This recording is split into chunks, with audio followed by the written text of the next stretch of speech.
Сайн байцгаана уу? Энэ удаа та бүхэндээ урт удаан эрүүл амьдрах 7 дадал зуршлын талаарх мэдээллийг хүргэе. Бид аль болох эрүүл удаан амьдарч залуу харагдахыг хүсдэг. Залуу харагдахын тулд хөгшрөлтийн эсрэг тос эмчилгээ хийж эхлэхээс өмнө хэрхэн урт насалж эрүүл амьдрах үр дүнтэй арга хамгаас чухал юм. Реформужийн 7000 оролцогчийг хамруулсан судалгаанд эрүүл амьдралын хэм маягийн 7 хүчин зүйлийг 9 жилийн турш судалж тогтоожээ. Үүнд нэгдүгээрт нь хангалттай унтах дадал зуршил. Нойр бол бидний салшгүй хэсэг юм.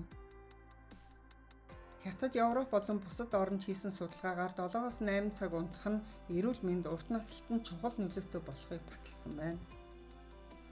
Хоёрдугаарт нь өглөөний цагаа тогтмол уух дадал зуршил. Энэ дадал нь энгийн боловч өглөөний цаа уух нь урт удаан илүү тааламжтай амьдралтай холбоотой юм. Гуравдугаарт нь хоолны хооронд хоол идэхгүй байх. Судалгаагаар өглөөний цагаа ууж хоолны хооронд хоол иддэггүй эрчүүд өглөөний цагаа алгасаж хөнгөн жууш иддэг эрчүүдтэй харьцуулахад нас барах эрсдэл нь 50%-аас бага байжээ.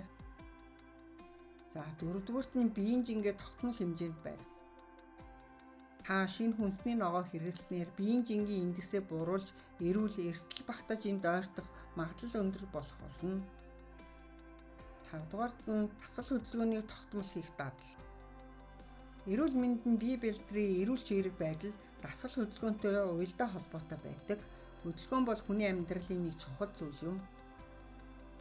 За 6 дугаарт нь арх согтууруулах ундаа хэрэглэхгүй байх. Судлаачид арх согтууруулах ундаа хэрэглэх эрсдэл нь эрүүл мэндэд сөрөг нөлөөтэй болохыг тогтоожээ. За эцэст нь тамхи татахгүй байх дадал.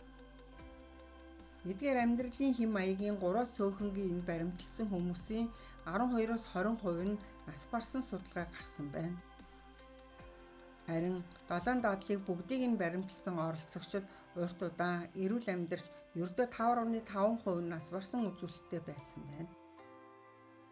Эрүүл зөв амьдралыг эрхэмлэе. Харин сонсон та бүхэндээ баярлалаа.